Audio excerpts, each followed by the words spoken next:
बिस्मिल्लाहिर्रहमानिर्रहीम। अस्सलाम वालेकुम। उम्मीद है कि तमाम बच्चे खैरियत से हैं। मैं हूं आपकी माशरती उलूम की टीचर मिस फरहीन और मैं तमाम बच्चों को आज की क्लास में खुशामदीद कहती हूं। प्यारे बच्चों, जैसा कि आप जानते हैं हम आपकी किताब का बाब नंबर 5 पढ़ रहे हैं जिसका नाम है ज्योग्राफिया। इसको अंग्रेजी में ज्योग्राफी भी कहते हैं। आज मैं आपको सबक नंबर 4 जो है इसका मुकम्मल करवाऊंगी। तो प्यारे बच्चों, दोहराई से आगाज़ करते हैं। तो जल्दी से आप मुझे बताएं कि मुख्तलिफ अक़साम के नक्शों के नाम जो है वो आपने मुझे बताने हैं। जी हाँ, सबसे पहले आ जाता है सड़कों का नक्शा यानी कि रोड मैप, फिर सियाहती नक्शा यानी कि टूरिस्ट मैप, उसके बाद हमने वेदर मैप यानी कि मौसमियाती नक्शे की भी बात की, फिर हमने बात की थी सियासी नक्शे की यानी कि पॉलिटिकल मैप की, और सबसे आखिर में आ जाता है टोपोग्राफिकल नक्शा। तो ये वो नक्शे की मुख्तलिफ अक़साम हैं जिनको हम अपने अहदाफ या अपनी गर्ज़ के लिहाज से जो है वो बनाते हैं और फिर हम मुख्तलिफ जगहों को स्टडी कर सकते हैं। तो प्यारे बच्चों, अब एक सरगर्मी से हम आज के सबक का आगाज़ करते हैं। इसके बाद हम इसको आज के हासिल ताल्लुम जो है उससे जोड़ेंगे। तो सबसे पहले जो है टीचर ने क्या करना है, बोर्ड पर ज़ख़ीरा अल्फाज जो हैं जिनको अभी हम इस सरगर्मी में इस्तेमाल करेंगे उनके नाम लिखने हैं, जैसे कि अर्ज़ बल्द जिसको लेटिट्यूड भी कहा जाता है, उसके बाद तूल बल्द यानी कि इसको आप लॉन्गिट्यूड कहते हैं, उसके बाद खते इस्तवा यानी कि इक्वेटर, फिर आ जाता है खते निस्फुल हार यानी कि प्राइम मेरिडियन। तो ये वो मुख्तलिफ अल्फाज हैं जिनको अब मैं सरगर्मी में इस्तेमाल करूंगी। इस सरगर्मी को करने के लिए आपको बहुत ही सिंपल सी चीज़ें चाहिए। आपको लकड़ी की छड़ी चाहिए या आपको 2 पॉप्सिकल स्टिक्स चाहिए। आप ये देख सकते हैं कि ये 2 पॉप्सिकल स्टिक्स आइसक्रीम स्टिक्स हैं। इसके अलावा आप 2 पेंसिलों का इस्तेमाल भी कर सकते हैं। इसके अलावा आप 2 सिंपल पेपर स्ट्रिप्स जो एक लेंथ की कटी हुई हों उनको भी इस्तेमाल कर सकते हैं।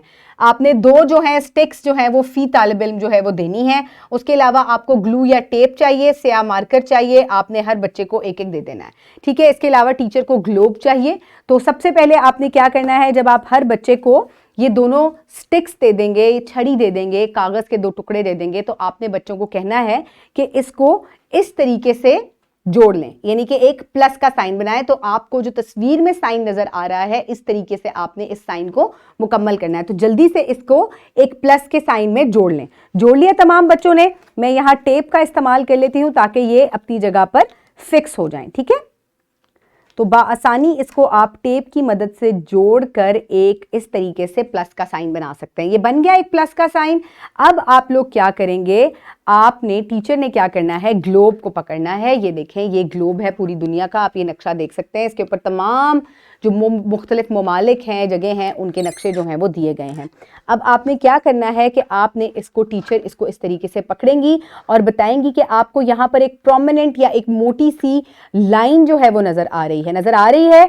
तमाम बच्चे पहले से ही ये बात जानते हैं कि ये जो इमेजिनरी लाइन है जिसको हम ग्लोब पर ड्रॉ करते हैं इसको इक्वेटर कहा जाता है, या इसको हम उर्दू में जो है वो खते उस्तवा भी कहते हैं, इक्वेटर या खते उस्तवा। तो इसको अगर हम खते उस्तवा पर रखते हैं तो आप देख सकते हैं कि इसी के साथ इसी तरीके से और भी बहुत सी लाइंस जो हैं वो पैरेलल जो हैं वो ड्रॉ की गई हैं। ये देखें, ये इक्वेटर है और इसके ऊपर जो है और नीचे भी लाइंस जो है वो ड्रॉ की गई हैं। तो ये जो लाइन है इक्वेटर और बाकी जो इसके साथ लाइंस पैरेलल ड्रॉ की गई हैं, ये तमाम लाइंस जो हैं इनको हम लैटिट्यूड या अर्ज बल्द जो है वो कहते हैं, लैटिट्यूड या अर्ज बल्द, ठीक है। और ये जो इक्वेटर है, इक्वेटर भी अर्ज बल्द की ही एक लाइन है और ये आपकी जमीन को 2 हेमिस्फेयर्स में डिवाइड करती है। सदर्न हेमिस्फेयर नीचे है और नॉर्दर्न हेमिस्फेयर, दोनों पोल्स के हिसाब से जो कुतब हैं आपके दोनों, उनके हिसाब से ये 2 उसमें डिवाइड हो जाता है, सदर्न हेमिस्फेयर और नॉर्दर्न हेमिस्फेयर। और बाकी जो लाइंस हैं उनकी डिग्री होती है कि इक्वेटर या खते उस्तवा जो है ये 0 डिग्री पर है। हो गया, इस तरीके से आपने रख लिया। अब अगर हम इसको दोबारा देखें तो लाइंस जो है वो इस तरीके से यहां से एक पोल से दूसरी तरफ, एक कुतब से दूसरे कुतब की तरफ जो है वो ड्रॉ हुई हुई है। ये जो लंबाई की सूरत में मुख्तलिफ लाइंस ड्रॉ हुई हुई है, इनको हम क्या कहते हैं? इनको हम तूल बल्द कहते हैं। ये वाली लाइंस अर्ज बल्द और ये वाली तूल बल्द यानी कि लॉन्गिट्यूड लाइंस है, ठीक है। और इसके साथ भी मुख्तलिफ लाइंस हैं, हर लाइन की एक डिग्री होती है, और जो लाइन 0 डिग्री पर है उसको हम प्राइम मेरिडियन या खते निस्फुल हार भी कहते हैं, ठीक है। तो इस तरीके से आपका ये कॉन्सेप्ट क्लियर हो गया कि जो लाइंस इस तरीके से ड्रॉ हुई है इक्वेटर के साथ, वो लैटिट्यूड लाइंस या अर्ज बल्द लाइंस हैं। जो लाइंस, लकीरें इस तरीके से ड्रॉ हुई है एक पोल से दूसरे पोल की तरफ, उनको हम क्या कहते हैं? हम उनको तूल बल्द कहते हैं, और उनमें जो 0 डिग्री पर है वो प्राइम मेरिडियन या खते निस्फुल हार लाइन है, ठीक है। हर लाइन की एक डिग्री है। जो 0 डिग्री पर लाइंस है लैटिट्यूड में, एक जो है वो इक्वेटर है, और जो लॉन्गिट्यूड में 0 डिग्री पर है वो प्राइम मेरिडियन या खते निस्फुल हार है। अब अगर हम जरा आगे चलें तो यहां पर आप देख सकते हैं ये कुतुब शुमाली है यानी कि नॉर्थ पोल है, और ये जो यहां पर पोल है उसको हम क्या कहते हैं? उसको हम साउथ पोल या जुनूबी कुतुब कहते हैं। अब यहां पर आप देख सकते हैं कि मुख्तलिफ डिग्रियों के ऊपर लाइंस जो है ड्रॉ हुई हुई हैं। जो लाइंस इस तरीके से ड्रॉ हुई हुई हैं एक पोल से दूसरी तरफ की तरफ, वो कौन सी हैं? वो तूल बल्द लाइंस हैं या लॉन्गिट्यूड लाइंस हैं। इनमें जो 0 डिग्री पर ये मोटी वाली लाइन आपको प्रोमिनेंट नजर आ रही है, ये खते निस्फुल हार है, और ये वाली लाइन जो है ये इक्वेटर या खते उस्तवा है, और इसके साथ जो बाकी पैरेलल लाइंस हैं ये लैटिट्यूड या अर्ज बल्द लाइंस हैं। और इन लाइंस का मकसद क्या होता है? मिलकर ये लाइंस जो है ये एक जाल सा बनाती हैं, आप देखते हैं, और किसी भी एक छोटी सी जगह का जो है आप बाआसानी उसको नक्शे के ऊपर ढूंढ सकते हैं। जैसे कि अगर हम पाकिस्तान को ढूंढना चाहें नक्शे के ऊपर, तो पाकिस्तान की क्या पोजीशन है? पाकिस्तान की पोजीशन को अगर आप देखें तो ये 38 नॉर्थ से शुरू होकर 62 ईस्ट या 61 ईस्ट मशरिक, और उसके बाद अगर आप इसको यहां से देखें तो ये 77 डिग्री मशरिक तूल बल्द के दरमियान जो है पाकिस्तान जो है वो वाक़े है। तो ये इस तरीके से आप किसी भी जगह को नक्शे के ऊपर ढूंढ सकते हैं। आज के सबक में बच्चे इस काबिल हो जाएंगे कि अशकाल की मदद से अर्ज बल्द, तूल बल्द और टाइम जोन की खसूसियात को जानेंगे। टाइम जोन को हम अगले सबक में पढ़ेंगे। अभी हम अर्ज बल्द और तूल बल्द के बारे में जानेंगे। तो प्यारे बच्चों, वही है जिसने तुम्हारे लिए जमीन को गहवारा बनाया और इसमें तुम्हारे लिए रास्ते निकाले। अब जल्दी से आप मुझे बताएं कि बुनियादी सिमतें कौन कौन सी हैं? शुमाल, जुनूब, मशरिक और मगरिब, यानी कि नॉर्थ, साउथ, ईस्ट और वेस्ट। अच्छा प्यारे बच्चों, अब जल्दी से अपनी किताब में आप सफ़ा नंबर 50 निकालें ताकि हम पढ़ाई शुरू करें। उम्मीद है तमाम बच्चे ये सफ़ा खोल चुके हैं। चलें आए अब हम इसकी पढ़ाई शुरू करते हैं। तूल बल्द, अर्ज बल्द और टाइम जोन के खवाइस, characteristics of latitude, longitudes and time zone.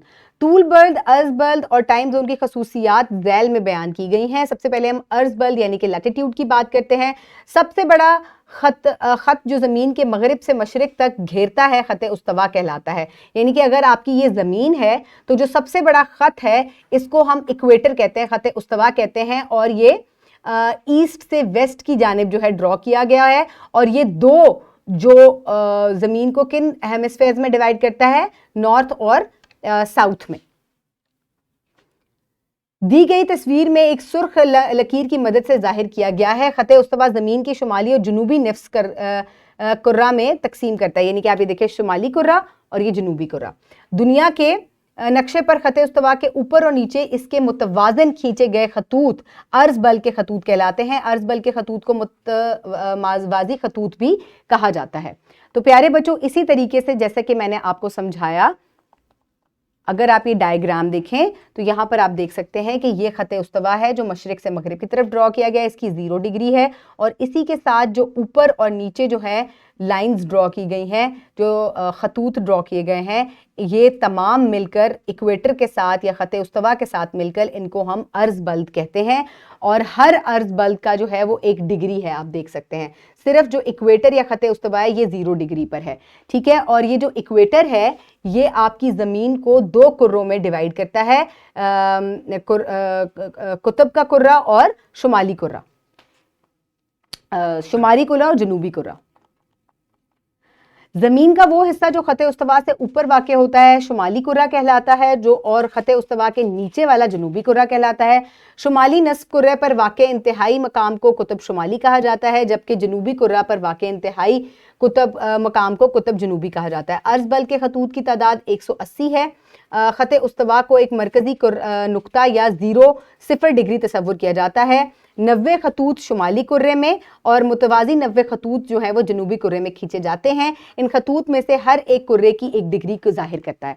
तो प्यारे बच्चों, टोटल जो है डिग्री, टोटल जो लाइनें हैं अर्ज़ बल्द में वो कितनी हैं? वो 180 हैं। 90 जो है वो इक्वेटर के ऊपर है और 90 जो है वो इक्वेटर के नीचे हैं। जो इंतहाई हिस्सा है वो कुतुब शुमाली कहलाता है और जो नीचे की तरफ इंतहाई हिस्सा है वो कुतुब जनूबी कहलाता है। इसके बाद अगर हम तूल बल्द लॉन्गिट्यूड्स की बात करें तो वो खतूत जो शुमाली जनूब की जानिब खींचे जाते हैं तूल बल्द कहलाते हैं। निस्फुल हार का खतूत एक खास तूल बल्द है, ख़त उस्तवा की तर्ज पर एक ख्याली खत है जो ज़मीन को मशरकी और मगरिबी कुर्रे में तकसीम करता है। एक ग्रीनविच निस्फुल हार का खत भी कहा जाता है क्योंकि ये लाइन ग्रीनविच के इंग्लिस्तान के एक शहर से गुजरती है। तो प्यारे बच्चों, अगर अब हम ज़मीन को बनाएं, अब हम लैटिट्यूड लाइन्स यानी कि अर्ज़ बल्द लाइनें नहीं खींचेंगे, अब हम ये लाइन खींचते हैं। तो ये लाइन जो है वो नॉर्थ से साउथ यानी कि शुमाल से जनूब की जानिब खींची जाती है और ये जमीन को ईस्ट और वेस्ट यानी कि मशरिक और मगरिब कुर्रे में डिवाइड करती है। और इसी के साथ जो बाकी लाइनें हैं ये लाइनें मिलकर तमाम जो है ये क्या कहलाती हैं? ये तूल बल्द की लाइनें हैं। और ये जो ख़त निस्फुल हार है, इसी तरह जैसे इक्वेटर 0 डिग्री पर था, ये भी 0 डिग्री पर है। यही जो ख़त निस्फुल हार की लाइन है ये इंग्लिस्तान के यानी कि इंग्लैंड के एक शहर ग्रीनविच से गुजरती है और उसको भी हम कहते हैं कि वो 0 डिग्री पर वाक़ है। तूल बल्द में डिग्री की पैमाइश ग्रीनविच से की जाती है। तूल बल्द की कुल 360 दर्जात हैं, जिनमें से 180 दर्जात मशरिक में और 180 दर्जात जो है वो ग्रीनविच के मगरबी जानिब मौजूद हैं। अब जिस तरह इक्वेटर में 180 लाइनें थी, इसमें 360 लाइनें हैं, जिनमें से 180 जो है वो मशरिक की जानिब है और 180 जो है वो ग्रीनविच के मगरिब की जानिब है। ठीक है, तो सेंटर पॉइंट क्या है? वो ग्रीनविच है। तो यहां पर आप देख सकते हैं ये ग्रीनविच से होती हुई गुजरती है, ये 0 डिग्री पर है और ये 380 लाइनें हैं, हर लाइन की 1 डिग्री है। 180 मशरिक में है और 180 मगरिब में है। जी, ख़त उस्तवा क्या है? ख़त उस्तवा एक ख्याली तस्वुराती लाइन है जो कि ज़मीन को 2 हिस्सों में जो है वो डिवाइड करती है, जो कि ये लाइन जो है वो मशरिक से मगरिब की तरफ ड्रॉ की गई है और ये 2 कुर्रों में ज़मीन को डिवाइड कर रही है, शुमाली कुर्रा और जनूबी कुर्रा। इसके बाद किन खतूत को मुतवाज़ी खतूत भी कहा जाता है? अर्ज़ बल्द को हम मुतवाज़ी खतूत भी कहते हैं। वर्कशीट के तौर पे आप ये वर्कशीट इसी वीडियो के डिस्क्रिप्शन बॉक्स से डाउनलोड कर सकते हैं या अपनी टीचर से प्रिंट फॉर्म में भी ले सकते हैं। अब ये कौन सा कुतब है जो इंतहाई जो है वो ऊपर वाले हिस्से में है इक्वेटर के? ये कुतब शुमाली है और उसके बाद ये कुतब जनूबी है। ये कौन सा खत कहलाता है? जल्दी से मुझे बताएं। ये खते, जी हाँ, ये खते तूल बल्द है। इसके बाद ये खते उस्तवा है, ये ख़त अर्ज़ बल्द है और ये शुमाली कुर्रा है और ये जनूबी कुर्रा है। इसके बाद अगर आप इसको देखें तो ये कुतब शुमाली है, ये कुतब जनूबी है। ये वाले को अगर आप देखें तो ये ख़त तूल बल्द है और ये ख़त निस्फुल हार है। ठीक है, ये इसको हम ख़त निस्फुल हार कह रहे हैं जो 0 डिग्री पर है और ये ख़त अर्ज़ बल्द है। वीडियो को पॉज करें, आप इन जो अल्फाज ज़ख़ीरा आपको दिए गए हैं इनकी मदद से आप इसको मुकम्मल कर सकते हैं। उम्मीद है तमाम बच्चे ये वर्कशीट मुकम्मल कर चुके हैं। चले आए होमवर्क देखते हैं। होमवर्क में आप तज्जिया और तहकीक नंबर 1 मुकम्मल करेंगे। इंटरनेट की मदद से मालूमात इकट्ठी करें और खत उस्तवा पर वाक़े 5 ममालिक के नाम तहरीर करें। इसी तरह से 5 ममालिक के नाम तहरीर करें जो ग्रीनविच के निस्फुल हार से गुजरते हैं। तो प्यारे बच्चों, आज के सबक में हमने ज़मीन को मशरिक से मगरिब तक घेरने वाले सबसे बड़ी लकीर खत उस्तवा कहलाती है। खत उस्तवा के मुतवाज़ी दुनिया के नक्शे पर खींची गई लकीरें बशमूल खत उस्तवा को अर्ज बल्द और तूल बल्द की लकीरें कहते हैं। उम्मीद है आपने आज के सबक को एंजॉय किया होगा। अपने इर्द गिर्द के लोगों का ख्याल रखिएगा। बहुत शुक्रिया। अल्लाह हाफ़िज़।